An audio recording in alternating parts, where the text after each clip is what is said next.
की होनी चाहिए। यही आयत करीमा अभी मैंने पढ़ी है कि अन्नबी औला बिल-मुमिनीन मिन अनफुसिहिम। अल्लाह फरमाता है कि नबी अकरम सल्लल्लाहु अलैहि वसल्लम मोमिनों से, जो सच्चा मोमिन है उसके लिए अपनी जान से ज्यादा करीब है, अपनी जान से ज्यादा अजीज है। और ये हकीकत है कि हर मुसलमान,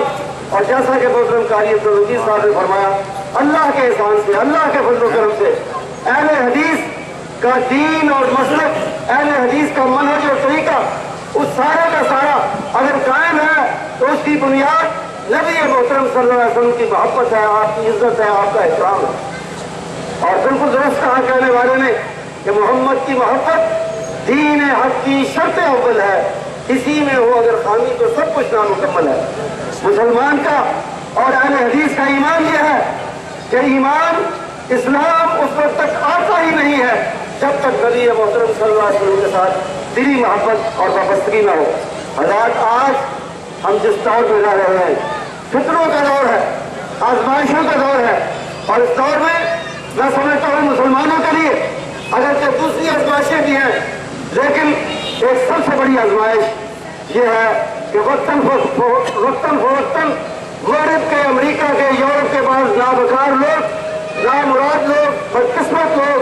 नबी मोहतरम सल्लल्लाहु अलैहि वसल्लम के कभी खाके बनाते हैं, कभी तौहीन आमेज़ बात करते हैं, कभी आपके लाए हुए कुरान की बेहुरमती की जसारत करते हैं। ये सब क्यों है? इसलिए नहीं कि हमारी उम्मत सोई हुई है, इसलिए नहीं कि हमारी उम्मत में इस तरह गैरत नहीं है। ये सिर्फ और सिर्फ आलम इस्लाम के बलूम और पाकिस्तान के बिलखुसूस हुक्मरानों का कसूर है। उनकी ये कमजोरी है, उनकी ये बुज़दिली है, उनकी ये बेगैरती है, जिसकी वजह से मगरिब को बार बार जसारत होती है या नबी अकरम सल्लल्लाहु अलैहि वसल्लम की तौहीन करने की, जुर्रत करने की, या कुरान पाक के बारे में कुछ कहने की और इस्लाम के बारे में कहने की। और बिल्कुल यही बात है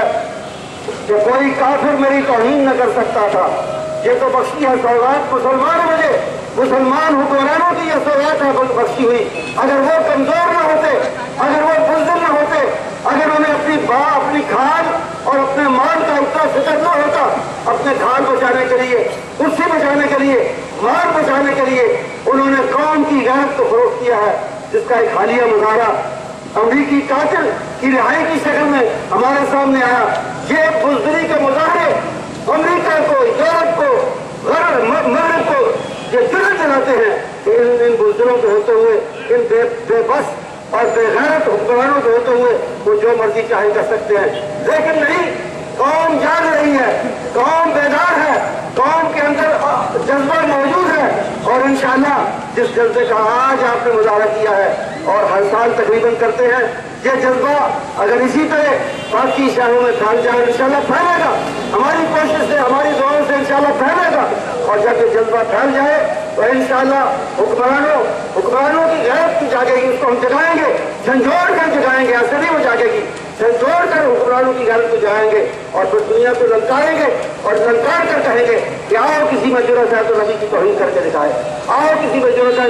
तो कुरान के खिलाफ कोई बात चलाना तो दरकिनार, कोई बात करके दिखाए। ये उस वक्त होगा जब हमारे जज्बे जवान हो, ये उस वक्त होगा, ये उस वक्त होगा जब हमारे जज्बे जवान हो, और ये उस वक्त होगा जब हमारे अंदर कुव्वत हो, ताकत हो, मरकजियत हो, इत्तिहाद हो। और मैं कानपुर की इस रैली के हवाले से जिन बातों को ज्यादा मसरत आमेज समझता हूँ, जो ज्यादा खुशी देने वाली बातें हैं, उनमें एक नुमायां बात यह है कि यहाँ सब लोग मुख्तलिफ सियासी जमातों के, मुख्तलिफ फिरकों और मसालिक के सब इस बात पे इकट्ठे होते हैं। किस बात पे? कभी नफाज इस्लाम के नाम पर, कभी इस्तेकाम पाकिस्तान के नाम पर, कभी नामूस रिसालत के नाम पर। दोस्तों और अजीजों, हमारे मुश्तरक मसाइल बहुत हैं और इख्तिलाफी मसाइल मुकाबलतन कम हैं। हम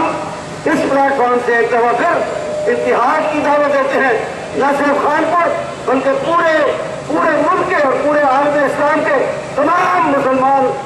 मसालिक को, तमाम दीनी सियासी जमातों को, जब वो आज जो चैलेंज दरपेश है आलम इस्लाम को, मुसलमानों को दुनिया में उनका मुकाबला करने के लिए एक प्लेटफॉर्म पर आ जाए, एक जगह इकट्ठे हो जाए। उनका इत्तिहाद ایسی قوت ہے جو دشمن پر روک ڈال سکتا ہے، ایسی قوت ہے جو دشمن کو اس کے برے کاموں سے، اس کی غیر ضروری جسارتوں سے، اس کی ناپاک جسارتوں سے روک سکتا ہے۔ اتحاد میں یہ قوت ہے، اتحاد ہو اور مسلمانوں کو قرآن باغیرت ہو، یقین کریں انشاءاللہ کوئی آپ کے پیارے جان سے پیارے نبی صلی اللہ علیہ وسلم کی توہین نہیں کر سکے گا، اور یقین کریں کہ کوئی آپ اللہ کے بھیجے ہوئے پیارے قرآن کی، عزیز قرآن مجید کی کوئی توہین نہیں کر سکے گا۔ اتحاد کی ضرورت ہے، مسلمان حکمرانوں کے جاگنے کی اور غیرت پیدا کرنے کی ضرورت ہے، اور انشاءاللہ العزیز یہ ریلیاں، یہ اجتماع، یہ جلسے اسی مقصد کے لیے ہیں کہ قوم کی غیرت جاگے، مزید بڑھے، اور حکمرانوں کی غیرت بھی جاگے، ان کے اندر بھی غیرت پیدا ہو، اور پھر وہ آنکھوں میں آنکھیں ڈال کر پوری دنیا کے چودھریوں سے، پوری دنیا کے ٹھیکیداروں سے یہ کہہ سکیں کہ خبردار، اگر کسی نے ہمارے نبی کی، ہمارے قرآن کی توہین کی تو ہم سے بڑا کوئی نہیں ہوگا۔ اور ایک آسان اور فوری راستہ جو ہمارے حکمرانوں کے پاس موجود ہے وہ یہ ہے کہ فوری طور پہ اعلان کریں وہ کہ یہ امریکہ نے جو نام نہاد دہشت گردی کے خلاف جنگ چھیڑی ہے، ہم اس میں کوئی تعاون کرنے کے لیے تیار نہیں ہے جب تک ہمارے نبی صلی اللہ علیہ وسلم کی توہین کا سلسلہ اور قرآن کی توہین کا سلسلہ بند نہیں ہوتا۔ اتنی سی غیرت کے ساتھ اتنی سی بات اگر کر دیں انشاءاللہ العزیز، جتنے بھی طوفان نظر آتے ہیں تھم جائیں گے، ختم ہوں گے انشاءاللہ العزیز، پھر ہم اور وقار طریقے سے گردن اٹھا کر مسلمان اس دنیا میں رہ سکیں گے، جی سکیں گے، اور کچھ بھی کوئی ضرورت نہیں ہوگی تو ان کو توہین اور بات کرے۔ اللہ ہمیں اتحاد کی قوت سے نوازے، اللہ ہمارے حکمرانوں کو غیرت کی توفیق دے، ہمت کی توفیق دے، وہ اپنے فال اور کھال اور مال سے آگے جا کر امت کے بارے میں سوچے، امت کے نبی کے بارے میں سوچے، امت کے قرآن کے بارے میں سوچے، صرف اپنی تجوریوں سے نہ کرے۔